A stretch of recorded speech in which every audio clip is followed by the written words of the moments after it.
자, 여러분, 우리가 간절히 바라고 기도하지만 기대와는 달리 어려움이 다가올 때가 있죠. 그렇게 어려움으로 다가올 때 그것은 너무나 큰 충격이고 살아갈 힘을 내지 못하는 그러한 원인이 될 수도 있습니다. 자, 그럴 때 하나님께서 어떠한 마음을 우리에게 주시는가, 우리가 거기에 좀 귀를 기울여야 하는 것입니다. 사실 이러한 일들은 우리 주변에 종종 있고 삶 가운데도 너무나 가까이에 있기 때문에 또 우리가 말은 못하지 그 일을 겪고 올 수도 있다라는 것이죠. 자, 그러나 진정한 믿음은 무엇입니까? 그럴지라도 하나님의 선하심을 신뢰하는 것, 그것이 진정한 믿음인 줄로 믿습니다. 자, 오늘 본문에 보면 라헬이 둘째를 등남하는 장면이 나옵니다. 첫째는 라헬의 아들은 요셉이었죠. 요셉은 서열로 보면 12번째 자녀입니다. 11명의 아들과 디나가 있었죠. 그리고 12번째 요셉, 그리고 마지막 베냐민, 이렇게 태어나는 것입니다. 여러분, 창세기 30장 23절과 24절에 보면 요셉이 어떻게 태어나고 또 그 뒤에 라헬이 어떻게 기도했는지를 볼 수가 있습니다. 우리 함께 확인해 볼까요? 창세기 30장 23절, 24절. 우리 화면과 여러분 또 말씀 찾아보시면서 우리 같이 함께 읽어보. 임신하여 아들을 낳고 이르되 하나님이 내 부끄러움을 씻으셨다 하고 그 이름 요셉이라 하니 여호와는 다시 내게 더하시기를 원하노라 하였더라. 아멘. 여러분, 요셉의 이름의 뜻은 더함, 주실 것이다, 더하여 주신다, 그 소원 마음을 담아여서. 때가 언제였냐? 바로 라반 삼촌집, 그러니까 자기의 아버지며 야곱에게는 삼촌이죠. 그 지역에 있을 때 이제 요셉을 낳게 되었습니다. 그 동안에 언니 리아를 통하여서, 그리고 여종을 통하여서 자녀를 계속 주셨죠. 자, 그런데 라헬만은 자녀를 낳지 못하다가 이제 어렵게 이제 요셉이라는 자녀를 낳습니다. 그리고 이제 가나안 땅에 오면서, 자, 오늘 본문에 보면 이제 라헬의 두 번째 아들이 태어나는 것을 볼 수가 있습니다. 요셉하고는 한 10년 이상의 차이가 나지만 여러분, 얼마나 기뻤겠습니까? 얼마나 좋았겠습니까? 여호와는 다시 다른 아들을 내게 더하시기를 원하노라라는 그 라헬의 기도가 그 편이 넘어 이루어지는 그런 시작의 모습을 볼 때에 어떠한 모습이었는가를 보여주고 있습니다. 자, 베델에 있었던 야곱과 그 가족들은요, 이제 조금 더 약속의 땅이었던 그 가나안으로 이제 들어가기로 결정을 하고 길을 떠나게 되는 것을 볼 수가 있죠. 자, 그렇게 길을 가다가 에브랏에 이르기까지 얼마한 거리를 둔 곳에 라헬 이제 진통이 오기 시작했습니다. 에브랏은 우리가 아는 용어로는 베들레헴입니다. 그 당시의 이름은 에브랏이었지만 우리가 아는 그 이름은 베들레헴입니다. 그래서 베들레헴 거기에 이르기 전 산모에게 진통이 온 것이죠. 너무나 큰 진통이었고 갑작스럽게 찾아왔습니다. 그래서 오늘 16 고생하였다. 그렇죠. 고생하였을 뿐만 아니라 그가 난산이 되었습니다. 그래서 그가 난산할 산파가 그에게 이르되 두려워 말라라고 말하기까지 그를 안정시키려고 애쓰는 모습을 볼 수가 있습니다. 여러분, 는 않았습니다. 좋지 않을 뿐더러 정말로 아이와 산모의 장담할 수 없는 그러한 위기에 있었다라는 것을 우리가 알 수가 있지요. 자, 그런데 주님께서는 놀랍게 새 생명을 주시는 것을 볼 수가 있습니다. 자, 그렇지만 라헬은 정신이 혼미해지고 결국 죽음을 맞이하게 되는 그 장면을 우리가 대하고 있는 것입니다. 여러분, 우리 삶에 이런 일이 많이 벌어집니다. 새 생명의 축복을 주시지만 아픔, 고통, 그리고 죽음이라는 뺄셈을 할 때도 주님은 있다는 것을 우리는 기억해야 됩니다. 그렇게 기도했는데 어떻게 이런 결과가 찾아올 수 있을까? 여러분, 그렇게 생각해보고 생각해보지만 해석 자체가 불가능한 일들이 우리에게 너무나 많이 일어나는 것입니다. 욥기를 보면 욥도 그랬습니다. 욥도 자신의 자녀들이 다 죽지요. 7자입니다. 자기에게도 몹쓸 병이 생깁니다. 또 그 모습을 보며 아내도 차라리 하나님을 욕하고 죽어라라고 얘기합니다. 그러면서 떠나는 모습을 보지요. 여러분, 이것을 어떻게 해석합니까? 이거를 어떻게 인간의 지혜로 해석할 수 있다는 말입니까? 여러분, 이런 예만 찾아옵니까? 라헬에게만 찾아옵니까? 야곱 가족에게만 찾아옵니까? 아닙니다. 찾아오는 것입니다.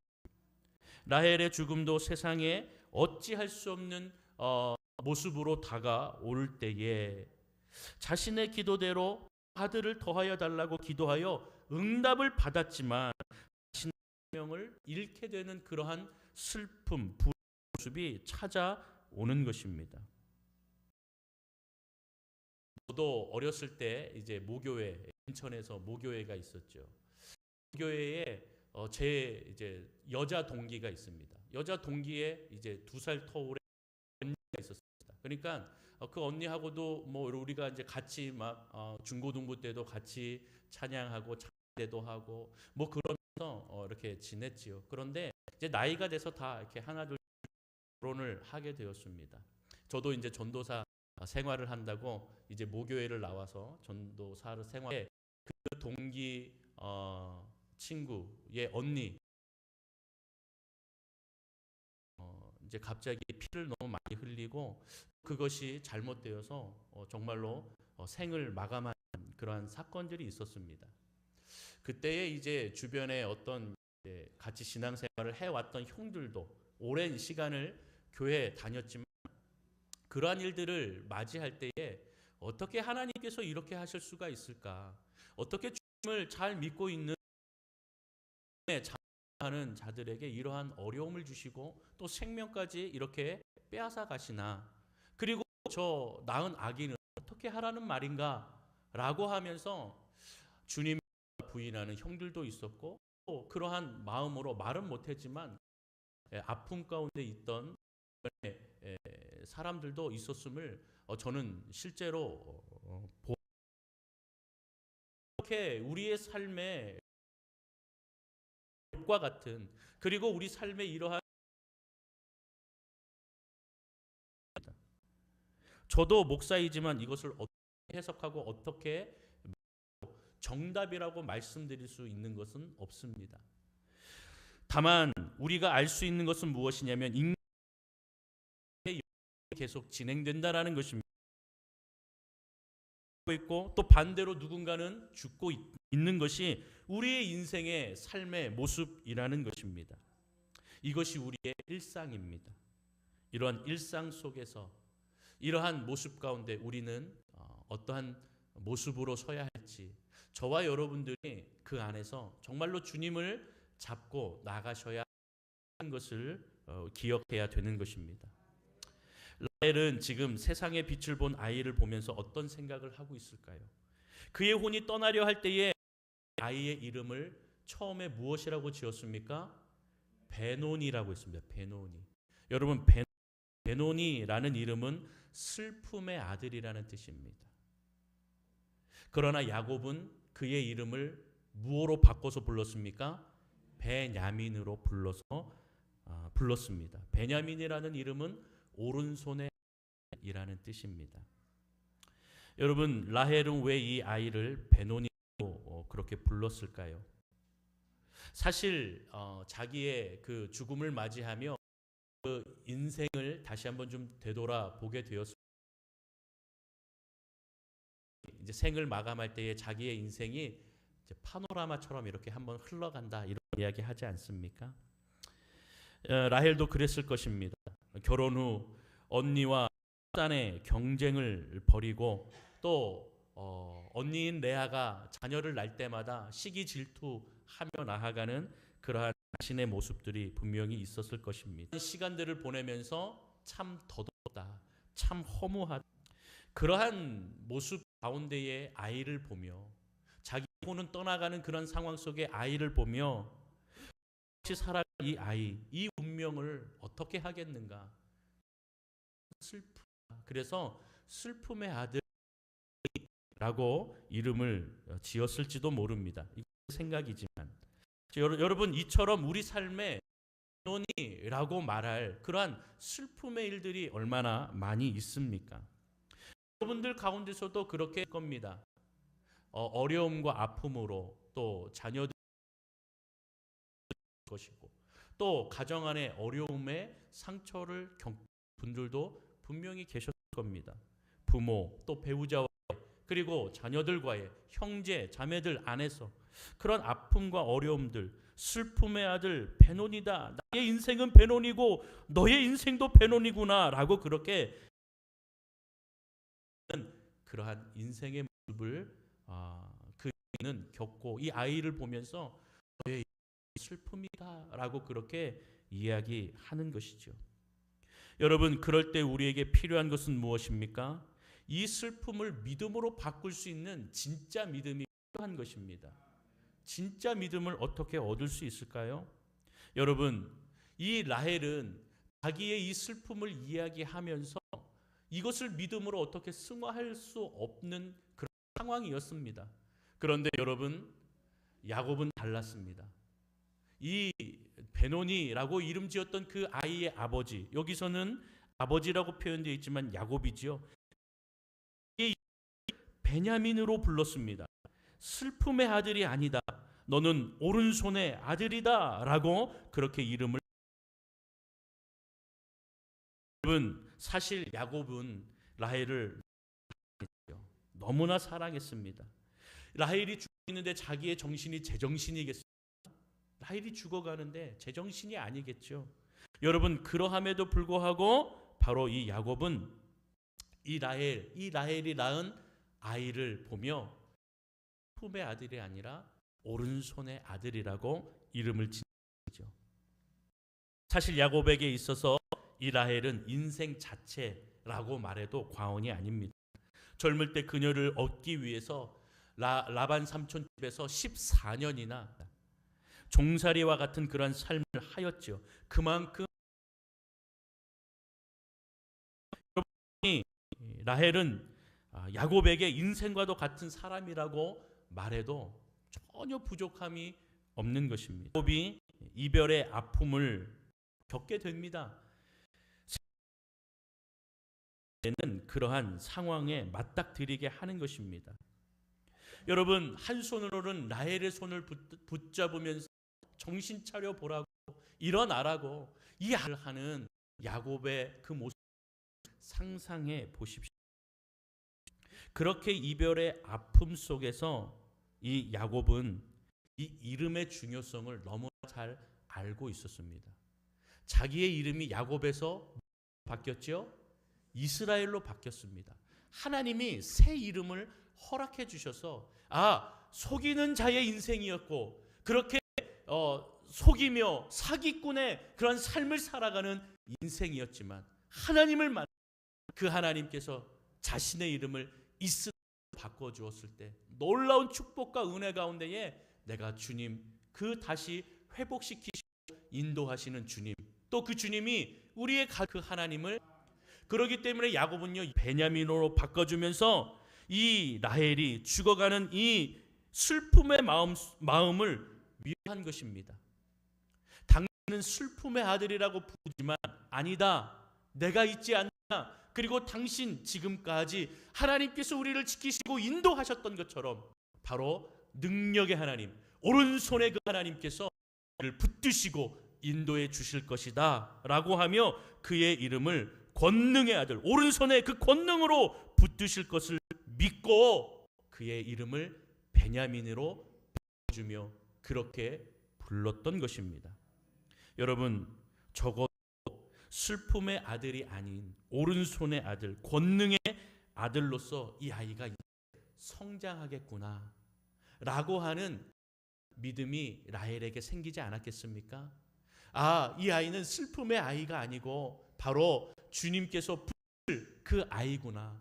그래서 그 아이의 이름을 오른손의 아이, 권능의 베냐민이라고 그렇게 부르는 그 이름을 들으며 이제 편안하게 하나님의 부르심을 받아라 하는 메시지로 이 야곱이 아이의 이름을 바꿔주면서 라헬을, 혼이 떠나가는 이 라헬을 위로하고 있는 것을 우리는 기억해야 됩니다.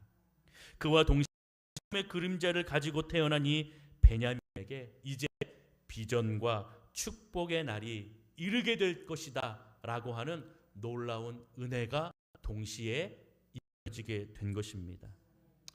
여러분, 이러한 상황, 제가 만약에 이러한 상황이라면 힘들었을 겁니다. 모든 것을 다 포기하고 또 내가 이렇게 살아가는 것이 맞는가 방황도 하고 많이 힘들었을 것이라는 생각이 들어집니다. 그런데 여러분, 야곱은요 정말로 주님을 만나고 그 주님을 붙들고 나아가는 인생이 되어서 자신의 인생을 붙들듯이 이 베냐민, 이 인생도 주님이 붙드시는 인생이고 인도하시는 인생이라는 것을 강하게 믿어 의심치 않았음을 분명히 오늘 이 상황 속에서 그의 이름을 베노니를 베냐민으로 바꾸면서 그의 믿음이 굉장히 굳어졌고 또 하나님을 향한 그 신뢰와 믿음이 정말로 예전과의 믿음과 견주어서 완전히 바뀌었음을 우리가 알 수가 있는 것입니다. 여러분, 저와 여러분들이 이와 같은 어려움들, 그러한 일상을 겪을 그때에 베델의 하나님을 만나고 또 그 베델의 하나님으로 인하여 흔들리지 않는 믿음 바라보기를 주님의 이름으로 소망합니다. 여러분, 힘들고 어렵지만 바로 주님께서 나와 함께 하심을, 우리와 함께 하심을 우리는 늘 믿고 의지해 나아가야 하는 것입니다. 그래서 여러분, 하나님을 만나는 것, 그것은요 우리의 인생에 놀랍고 큰 축복인 줄로 믿습니다. 세상에서 가장 큰 축복이 바로 하나님을 만나는 것입니다. 베델의 하나님을 만나 사랑과 믿음을 회복한 야곱, 지금 이런 슬픔과 시련 속에서 육신은 라헬의 손을 붙들고 슬퍼하면서도 또 다른 손으로는 전능하신 하나님의 손을 붙들고 믿음으로 이겨나가고 또 하나님께서 붙들어 주심을 믿으면서 이 슬픔을 이겨내고 있는 것을 우리가 볼 수가 있는 것입니다. 사랑하는 성도 여러분, 우리에게 문제보다 더 중요한 것은 무엇이냐면 이 문제를 해석하는 믿음, 그리고 그 믿음 문제를 해결해 주실 분이 바로 하나님이다. 적인 믿음이 우리 안에 필요하다는 것입니다. 그래서 오늘 야곱의 이 현장과 슬픔 속에서 그 슬픔에 함몰되지 않고 믿음의 눈으로 일어나고 있는 그 상황을 우리가 기억하면서 우리 삶에도 이와 같은 어려움이 있을 때 야곱과 같은 믿음으로 우리의 슬픔에 우리를 붙들고 있지만 또 다른 한 손, 우리 오른손으로 전능하신 하나님을 보며 슬픔과 속에서도 믿음으로 비전을 선포해 나가는 저와 여러분이 되기를 소망합니다. 슬픔의 현실이 나의 손을 잡고 있지만 주님의 오른손이 나를 붙들고 그 슬픔과 문제를 이겨낼 새로운 힘도 주시고 새로운 은혜도 주시고 새로운 축복 가운데에 우리와 함께 하실 믿는 저와 여러분이 되기를 소망합니다. 그래서 여러분, 이 5월 한 달 그리고 우리 계속해서 진행되는 모든 이 인생의 시기 가운데에 우리의 슬픔, 우리 삶의 문제, 어려움들이 늘 가까이 있지만 우리에게 손 내밀고 우리를 어둡게 하고 그 그늘이 우리를 오른손 전능하신 권능의 그 하나님의 손을 붙들고 승리하고 내일도 승리할 것을 믿으며 살아가는 여러분이 되시기를 주님으로 축원합니다. 축원합니다.